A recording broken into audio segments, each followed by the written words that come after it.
사랑합니다. 감사주일 주 앞에 나온 주의 성도님들, 또 영상으로 예배드리는 주의 백성들 주 안에서 환영합니다. 여러분 좌우 옆에 분하고 한번 눈인사로만 옆에 앉아 계셔서 감사합니다 이렇게 인사해 주시기 바랍니다. 옆에 앉아 계셔서 감사합니다. 여러분들이 이렇게 이 자리에 주셔서 저에게도 얼마나 큰 감사인지 모르겠습니다. 할렐루야. 찬양대 오케스트라, 우리 주님께서 영광 받으셨는데 그 영광으로 우리들을 채워주실 것을 소망 가운데 확신합니다. 감사 주일만 되면 제가 아마 당분간도 똑같은 말씀을 할 것 같습니다. 감사만 잘해도 신앙생활 잘한다. 이제 우리 신앙의 일부가 되셨나 모르겠습니다. 감사만 잘해도 신앙생활 잘할 수 있습니다. 여러분, 그 감사가 지금 있습니까? 한번 돌아보십시다. 감사가 채워지지 못한 우리 중연의 성도님들, 하나님의 백성들, 오늘 예배를 통해서, 오늘 하루를 통해서 우리 주님께서 풍성한 감사를 채워주실 것을 소망합니다. 감사만 잘해도 신앙생활 잘할 수 있습니다. 이것은 구약 성경 전체에서, 신약 성경도 포함해서, 특별히 구약 성경에서 하나님의 언약을 강조하면서 우리에게 준 교훈입니다. 하나님의 언약은 그가 공급해 주시는 것, 그가 보호해 주시는 것, 그가 우리를 향하여 갖고 있는 구체적인 계획 속에서 나타나는데, 이것들이 다 감사의 조건이죠. 하나님이 나를 지켜주시고 필요한 것을 공급해 주시고 나의 삶의 계획을 갖고 계시기 때문에 우리는 감사할 수 있는 겁니다. 지난 몇 년 동안 나누었던 감사의 그 말씀 가운데 요지들을 되돌아보고 오늘 조금 더 깊게, 더 신령한 지식으로 들어가려고 합니다. 감사를 우리가 잘 이해하기 위해서 감사에 반대되는 용어를 알고 있어야 됩니다. 감사에 반대되는 단어가 뭘까요? 원망과 불평. 구약 성경 참 많이 나오죠. 특별히 어디서 많이 나오냐면 이스라엘에서 나온 출애굽한 이스라엘 백성이 광야에 들어가서 시험하는 동안 원망과 불평을 참 많이 했습니다. 우리에게 대입해 보면 광야 생활이라는 것은 인생 훈련받는 기간인데, 훈련받는 기간에 불편한 일이 생기니까 불평과 원망이 생길 수 있다는 겁니다. 일단 원망이 우리에게 들어오면 감사가 사라진다는 것이 성경의 원리입니다. 그래서 내 안에 원망이 있다면 지금 감사하기가 대단히 어려울 겁니다. 오늘 말씀 예배 통해서 다시 한번 내 안에 나도 모르게 생긴 원망, 불평이 있다면 제거되어지는 역사가 일어나야 하는 줄로 압니다. 여러분, 원망이 어떻게 우리의 신앙을 잠식하는가, 이 부분은 시편 106편 25절을 보면 원망이 어떻게 우리에게 감사를 뺏어가 하는 원리가 나오게 되는데, 시편 106편 25절에 이렇게 기록이 있습니다. 그들의 장막에서 원망하며 여호와의 음성을 듣지 아니하였도다. 원망이 들어오면 여호와의 음성이 들리지 않게 된다는 것입니다. 동의가 되실 겁니다. 이사야서 29장 4절에 보면 마음이 혼미하던 자들도 총명하게 되며 원망하던 자들도 교훈을 받으리라 하셨느니라. 이게 그러니까 역전이 되는 거죠. 우리 인생이 어두울 때는 원망하던 자였다는 것이죠. 근데 원망하던 자를 어떻게 표현하고 있냐면 마음이 혼미하던 자, 이렇게 표현하고 있습니다. 우리가 원망할 때 마음이 혼미해진다는 겁니다. 원망할 때 하나님의 음성이 들리지 않는다는 겁니다. 당연히 감사할 수 없게 된다는 뜻이죠. 이사야서 29장 23절, 좀 전에 읽었던 말씀의 한 절 앞을 보게 되면 그의 자손은 내 손이 그 가운데서 행한 것을 볼 때, 그의 자손은 내 손이 그들 가운데서 행한 것을 볼 때 내 이름을 거룩하다 하며, 야곱의 거룩한 일을 거룩하다 하며 이스라엘의 하나님을 경외할 것이다. 무슨 표현이냐면 우리 안에 거룩함이 회복되어질 때, 우리가 하나님을 거룩히 여길 때, 하나님의 거룩함을 우리가 사모하고 참여할 때 우리에게 감사의 마음이 다시 찾아온다는 겁니다.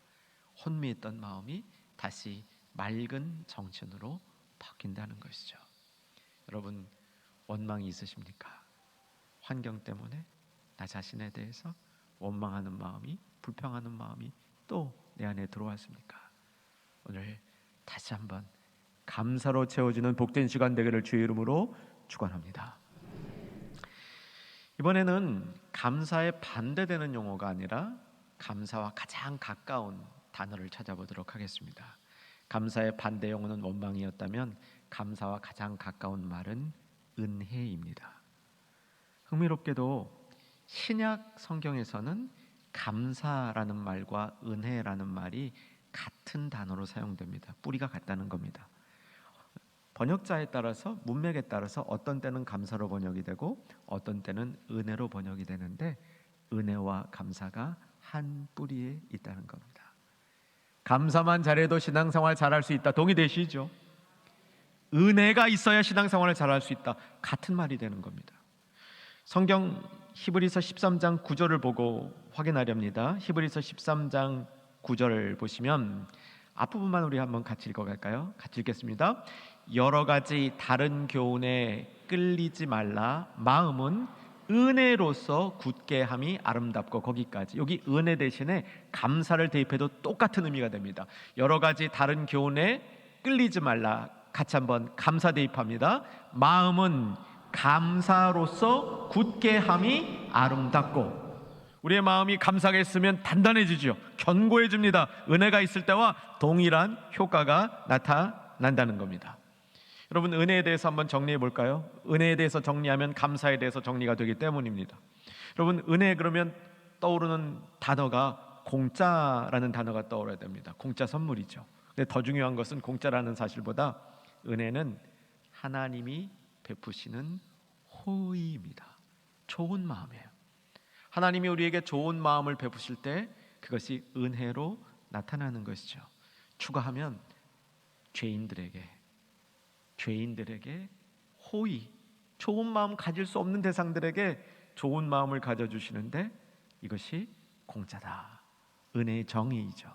근데 오늘은 여기서 한 걸음 아주 깊게 들어봤으면 좋겠습니다.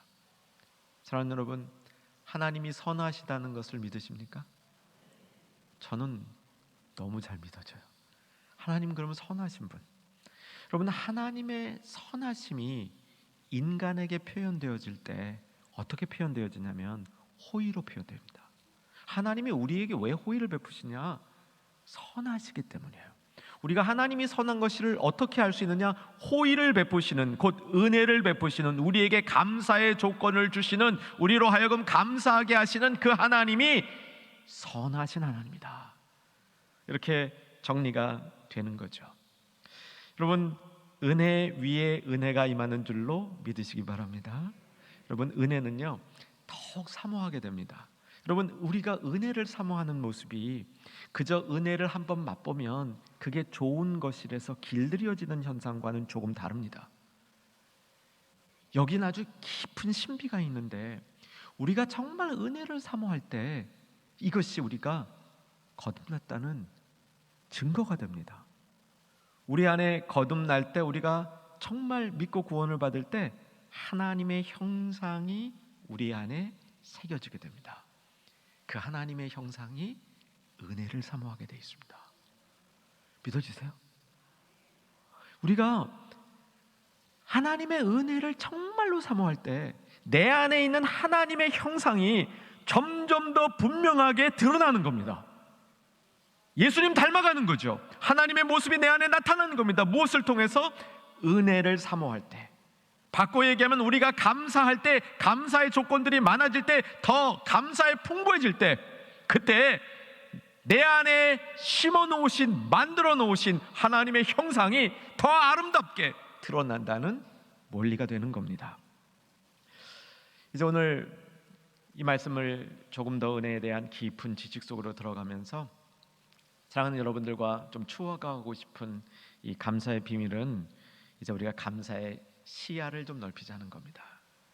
좁은 시야에서, 작은 시각에서 감사하던 것을 넓은 시야로 감사할 수 있는 우리가 되어보기를 소망하는 겁니다. 감사할 만한 일이 생겼을 때 감사하는 것은 누구나 하는 겁니다. 그런데 시야를 넓혀보면 감사할 것이 없는 것 같은 그 환경 속에서 감사의 조건이 많이 보이기 시작합니다. 여러분, 이렇게 시야가 넓어지기를 주의 이름으로 축원합니다. 일상처럼 보이는 일 가운데 우리가 주님 앞에 감사할 일들이 참 많아지는 거죠. 근데 거기로 들어가기 전에 사랑하는 여러분, 감사할 조건이 있을 때 감사는 제대로 하셨습니까?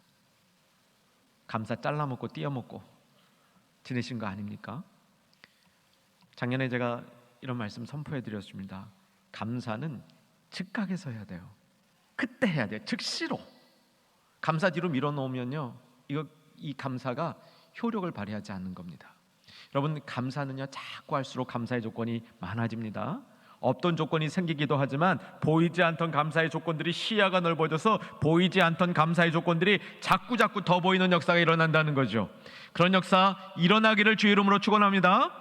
감사의 시야가 넓어져야 되는 것이죠. 우리 성경에서 감사의 시야가 매우 넓어진 이 고백 하나를 살펴보겠습니다. 구약 성경인데 찾기가 다소 어려움으로 그 쪽수로 가셨으면 좋겠습니다. 1305쪽 하박국 3장 17절 18절입니다. 1305쪽 빠른 속도로 좀 이동해 주시기 바랍니다. 하박국 3장 17절 18절. 감사의 시각이 일상화된 거죠. 보이지 않던 감사가 보이는 선지자의 노래가 담겨 있는 구절입니다. 1305쪽 구약 찾으셨죠? 자, 같이 한번 나의 감사의 마음으로, 일상에 대한 감사의 마음으로 고백하면서 읽도록 하겠습니다. 읽습니다. 비록 무화과 나무가 무성하지 못하며 포도나무에 열매가 없으며 감람나무에 소출이 없으며 밭에 먹을 것이 없으며 우리의 양이 없으며 외양간에 소가 없을지라도 나는 여호와로 말미암아 즐거워하며 나의 구원의 하나님으로 말미암아 기뻐하리로다. 미우라 우야코라는 일본 작가죠. 소설가입니다. 1922년에 태어나서 1999년에 주님 품으로 간 작가인데 젊어서 13년 동안 폐결핵을 앓았답니다. 몸이 많이 약했죠. 그 약함 때문에 예수님을 알게 되었다 본인이 고백합니다. 빙점이라는 책을 써서 굉장히 유명해졌는데 빙점 말고 이 작가가 자기의 자서전서처럼 쓴 책이 있는데 그 책을 읽다가 제가 이런 대목을 읽으면서 제 마음이 멈추어졌던 적이 있습니다. 어떤 내용이냐면 몸이 약했잖아요. 이렇게 썼어요. 내가 만약 건강했다면 여러 남자 울렸을 것이다. 그리고 궁금해졌어요. 얼마나 예쁘거나 멋있게 생겼으면 이런 말을 스스로 쓸까 하고 검색을 했는데 아니더라고요. 아니 제가 볼 때는 객관적으로 아니에요. 여성의 외모 갖고 얘기하는 게 대단히 죄송스럽지만 돌아가신 분이고 그렇게 사람을 이렇게 막 그 마음을 끌을 만한 그런 외모는 아니에요. 그래서 제가 이 부분을 생각해 본 거예요. 아니 어떻게 이분은 뭘 생각하며 이런 글을 썼을까? 제가 생각해 보다가 이런 깨달음을 깨달았어요. 사랑하는 여러분, 혹시 여러분 가운데 지난 1년 생각하면서 주님, 내가 좀 건강이 필요합니다 하시지 않습니까? 그럼 나에게 건강을 안 주시는 겁니까? 이렇게 기도하면서 주님 앞에 간절히 기도한 여러분 계실 것 같아요. 그런데 우리 한번 이렇게 생각해 보십시다. 우리가 정말 건강하면 그 건강 가지고 주님 위에 쓸 것 같아요? 죄 짓는 데 쓸 것 같아요? 우리는 기도할 때 주님 건강 주시옵소서, 이 건강 내가 이것 때문에 내가 주님 믿고 주님 봉사하는데 참 어렵습니다. 건강 주시면 주님 위해서 살겠습니다 하는데 건강 주셨다고 가정해 보세요. 주님 위해서 안 산 건 아니에요. 조금 살았을 거예요. 근데 비율적으로 주님 위해서 산 비율보다 죄 짓는 데 쓴 비율이 더 많을 것 같아요. 아마 대다수가 제가 지금 설명하는 그 범주에 속하는 성도일 것이라고 생각을 합니다. 아마도 미우라 아야코가 그런 고백을 한 것 같아요. 나에게 건강이 있었다면 내가 죄 짓는데 더 많이 쓸 것 같았다, 이런 고백일 것 같아요. 사랑하는 여러분, 감사의 시야를 넓혀 보십시다. 우리가 계속 약한 것도, 우리에게 계속 어려움이 있는 것도, 우리가 계속 부족한 것도 얼마든지 깊은 감사의 이유와 조건이 된다는 거죠. 여러분, 코로나로 인해서 우리가 불편을 겪은 지 이제 굉장히 오래됐습니다. 이제 올해가 다 지나가는 것 같아요. 여러분에게 2020년은 어떤 해입니까? 간직하고 싶은 해입니까? 지우고 싶은 해입니까? 지우고 싶은 해라는 마음이 들 거예요. 저도 그런 것 같아요. 2년 8개월을 고생하고 충영교회 위임 목사 됐는데 2개월 뒤에 코로나가 닥쳐가지고 여러분 얼굴도 못 보고 뭐 한번 훈련도 제대로 못 해보고 맨날 빈 예배당에서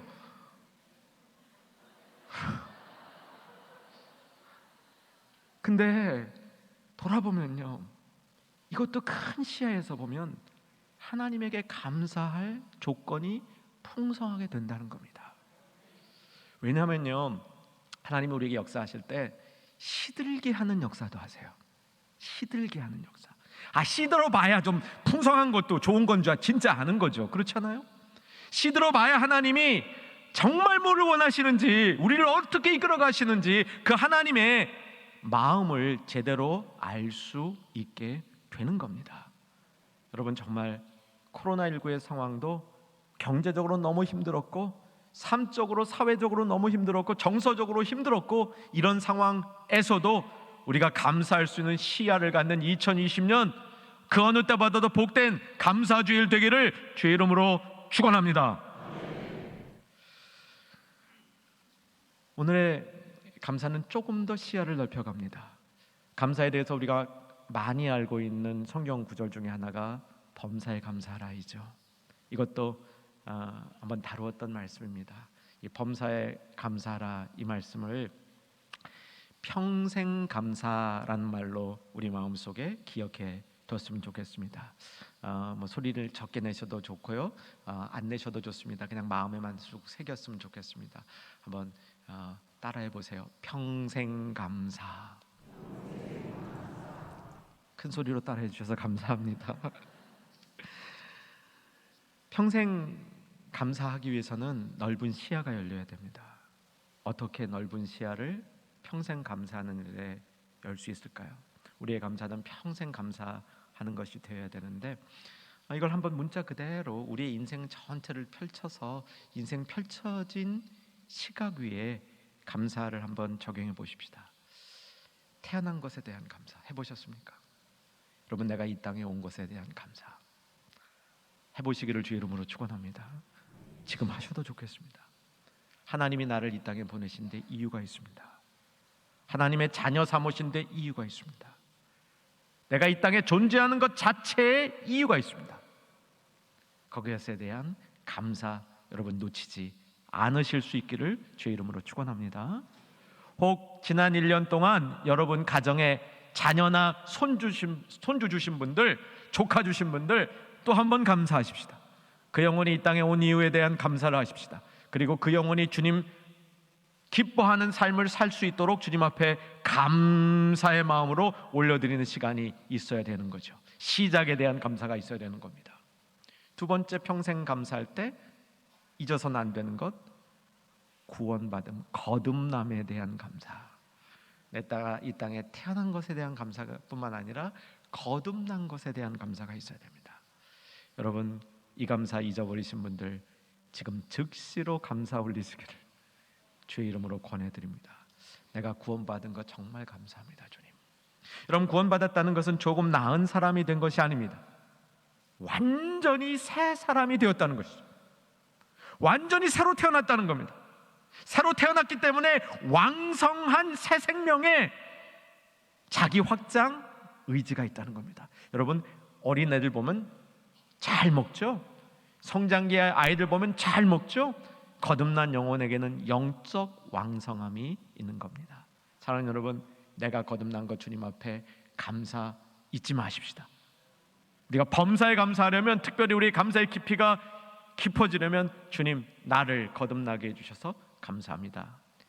이 다음 번이 제일 중요합니다. 세 번째, 평생 감사를 위한 세 번째 우선은 내가 성장하고 있음에 대한 감사입니다. 여러분, 1년 전하고 지금하고 좀 나아진 거 느껴지세요? 그럴 수 있기를 소망합니다. 저는 그렇다고 믿습니다. 내가 1년 전보다 조금 더 괜찮은 영성을 가졌습니다. 그런 아멘 되실 수 있기를 바랍니다. 내가 1년 전보다 성품이 조금 나아졌습니다. 예수님 때문에.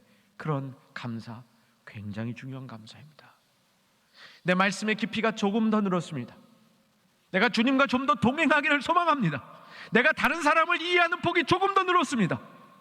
여러분, 이것이 우리에게 매우 중요한 감사의 조건입니다. 이것은 여러분, 지금 내 감사의 조건이 아니라면 이후의 감사의 조건이 되도록 힘쓰시는 결단 있기를 주의 이름으로 축원합니다. 평생 감사의 3가지 요건이 되는 것이죠. 베드로 후서 1장에 보면, 이것도 한번 성경을 피시면서 제 말씀을 들었으면 좋겠는데, 신약 성경입니다. 384쪽을 피시면서 베드로 후서 1장에 베드로가 영적 성장에 관해서, 평생 감사를 위한 영적 성장에 관한 이 말씀을 주고 있습니다. 베드로 후서 1장 5절부터 눈으로 따라와 주시면, 그러므로 너희가 더욱 힘써, 우리가 힘쓸 것은 믿음의 덕의 지식을 지식의 절제를 절제의 인내를 인내의 경건을 경건의 형제 우애를 형제 우애의 사랑을 더하라. 이거 다 못 외우셔도 좋아요. 더욱 힘써 성장하라. 이 말씀을 담으시면 됩니다. 자, 근데 찾으신 분들 3절을 보시기 바랍니다. 무엇이 있기 때문에 우리가 성장할 수 있는지 베드로 사도가 정확하게 기록하고 있습니다. 3절 같이 읽습니다. 그의 신기한 능력으로 생명과 경건에 속한 모든 것을 우리에게 주셨으니, 여기까지 생명과 경건에 속한 모든 것을 우리에게 주셨으니 내가 거룩하니 너희도 거룩하라. 거룩함과 속된 것을 구별하고 부정함과 정한 것을 구별하라. 그 능력을 우리에게 주셨다는 거예요. 생명과 경건에 속한 모든 것을 우리 안에 주셨으니 그것을 우리가 성장할 수 있다는 겁니다. 이 성장을 경험할 때마다 확인하면서 감사하라. 이것이 평생 감사할 조건이고 평생 감사하는 방법이라는 것이죠. 자, 읽으신 분들 8절과 9절도 따라와 주시기 바랍니다. 제가 8절 읽습니다. 이런 것이 너에게 있어 흡족한즉 너희로 우리 주 예수 그리스도를 알기에 게으르지 않고 열매 없는 자가 되지 않게 하려니와. 같이 읽습니다. 이런 것이 없는 자는 맹인이라 멀리 보지 못하고 그의 일제가 깨끗하게 된 것을 잊었느니라.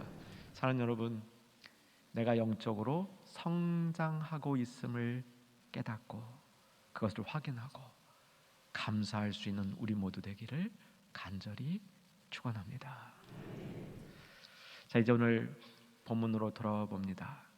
레위기 22장이죠. 지난주 말씀 레위기 19장이었습니다. 몇 장을 건너뛰었습니다. 자비로운 추수법 지난주 말씀이었습니다. 말씀의 요지는 우리가 정말 거룩해지기를 원한다면 하나님 앞에서만 거룩할 것이 아니라 삶에서도 윤리적으로 성결한 삶을 살아야 된다. 우리의 거룩은 하나님 앞으로부터 세상으로 확장되어야 된다. 이게 말씀의 요지였습니다. 그래서 밭에 곡식 추수할 때 좀 남겨둬라. 어려운 사람 자존심 상하지 않고 그거 가지고 생존할 수 있도록 과실나무 딸 때 떨어진 것들 위에 있는 것들 그거 그냥 놔둬라. 똑같은 원리에서 그게 지난주 말씀의 요지였습니다. 이제 오늘 말씀으로 오게 되면 레위기에서 강조하는 감사의 교훈이 오늘 본문 가운데 몇 가지 나옵니다. 오늘 본문을 29절부터 시작합니다. 29절 봐주시면요, 22장 29절입니다. 같이 한번 읽겠습니다. 시작. 너희가 여호와께 감사 제물을 드리려거든 너희가 기쁘게 받으심이 되도록 드릴지며. 뭘 드려요? 감사 제물을 드리고 있습니다. 어떻게 드려요? 기쁘게 받으심이 되도록 드려야 된다. 누가 받는 겁니까? 하나님이 받는 겁니다. 이게 오늘의 핵심이며 레위기 전체 감사에 대한 교훈의 그 중심에 있습니다. 자, 여러분, 제물을 하나님 앞에 드리는 제사, 레위기 처음에 우리가 다룬 건데요. 이제 제법 오래됐습니다. 오늘이 13번째 말씀인데, 첫 번째 말씀이 레위기의 개관이었죠. 레위기가 어떤 책인가 말씀을 드렸고요. 두 번째 말씀에서 이제 제사가 시작이 됐습니다. 제일 먼저 번제를 다루었고요. 두 번째 속죄제를 다루었고요. 세 번째 화목제를 다루었습니다. 화목제 말씀으로 돌아가서 그것을 더듬어 봅니다. 여러분, 화목제가 어떤 제사였냐면 자신의 감사하는 마음을 하나님께 드리는 제사였습니다. 그게 화목제였어요. 화목제는 감사의 제물을 드린 겁니다. 그래서 좀 전에 보셨죠? 감사의 제물을 드릴 때, 이것이 화목제를 드릴 때 그 얘기입니다. 여러분, 화목제를 드릴 때 굉장히 중요한 요건이 하나 있었는데 기억해야 됩니다. 화목제는 이웃이 필요한 제사입니다. 왜였죠? 제물로 잡은 고기를 나눠 먹는 겁니다. 번제 고기는 안 먹습니다. 일반인들이 못 먹어요. 속죄제 어림도 없습니다. 사람들이 속죄제나 번제로 드린 제물은 먹지 못합니다. 근데 화목제로 드린 제물은 먹는 거예요. 누가 먹어요? 이웃이 먹는 겁니다. 근데 두고두고 못 먹죠. 당일 해결이에요. 당일 해결하려니까 송아지 한 마리 잡고 염소 한 마리 잡았는데 자기 혼자 그걸 먹어요? 배 터져 죽습니다. 안 돼요. 혼자 먹을 수가 없어요. 그래서 하나님이 그렇게 하라고 만든 제도예요. 너 혼자 감사하고 내 마음속에 좋아하고 끝내면 안 된다는 거예요. 이웃하고 나눠야 되는데 이웃하고 나누려니까 그 이웃이 같이 먹어줘야 돼. 이웃 없이 내가 살 수 없다는 걸 가르쳐 주는 겁니다. 여러분, 자비로운 추수법도요, 이웃 사랑인데 결국은 이웃 없이 내가 생존할 수 없다는 것을 가르쳐 주는 거예요. 자, 배웁시다. 나의 감사에 이웃이 필요합니다. 내가 정말 하나님 앞에 감사드리려면 이웃이 필요해요. 우리는 감사가 왜 잘 안 되냐면, 우리의 감사가 뿌리가 왜 약하냐면 자기 혼자 마음속에 주님 감사합니다 하고 끝내는 거예요. 주님 감사합니다. 주님 감사도 잘 안 해. 주님도 빼. 그냥 감사하다. 주님 앞에 감사하는 건 입버릇처럼 해. 그냥 기도할 때 주님 감사합니다 그러는 입버릇처럼은 해요. 그런데 정말 주님이 기뻐 받으시는 감사, 29절, 그렇죠? 다시 한번 보십시다. 29절, 너희가 여호와께 감사 제물을 드리려거든 너희가 기쁘게 받으심이 되도록 할지며, 하나님이 기뻐 받으셔야 그 감사가 완성됐다는 거예요. 하나님이 기뻐 받으시려면 이웃이 같이 있어줘야 된다는 겁니다. 이게 레위기의 원리였습니다.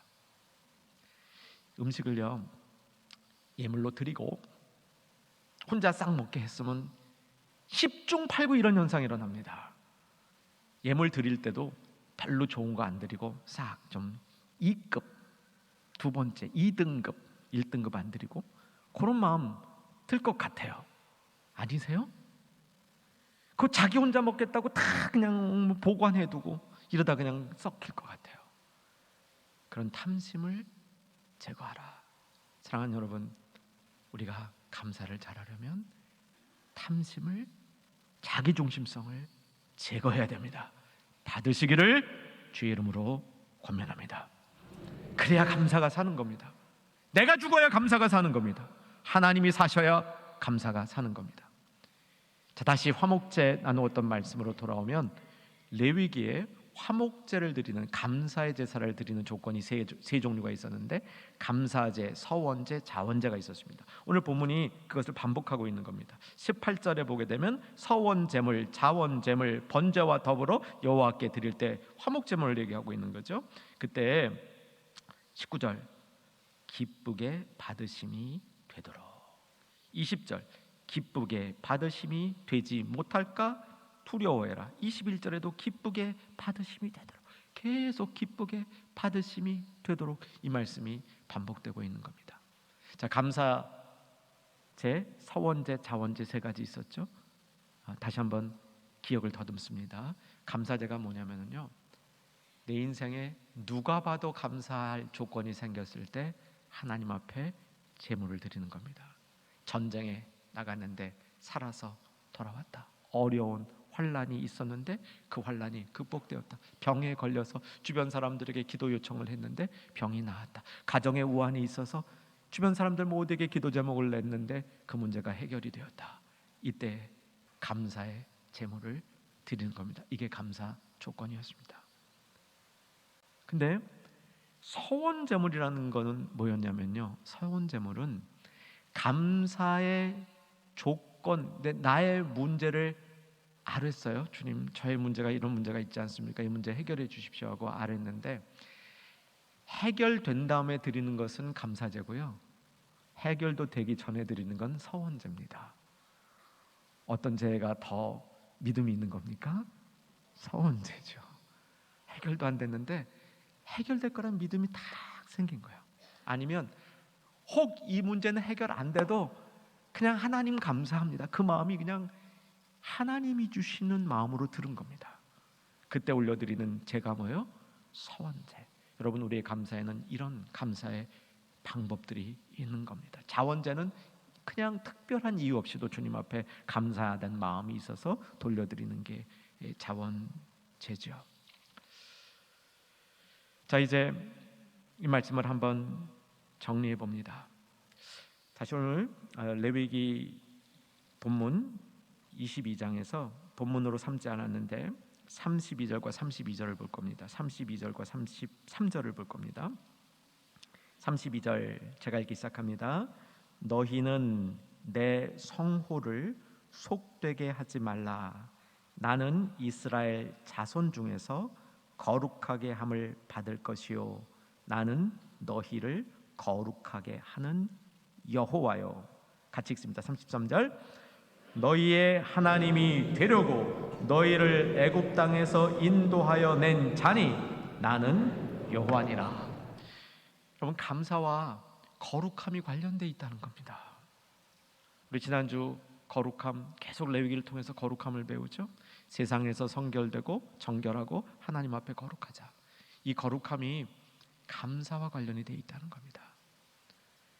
하나님은 우리로 하여금 거룩히 여김을 받으시며 우리를 거룩하게 하시는 하나님인데, 그 거룩에 참여하는 자는 진정한 감사를 하나님 앞에 드려야 마땅하다, 이 얘기입니다. 그러고 보니까 여러분, 주기도문이랑 레위기랑 비슷한 데가 있어요. 그죠?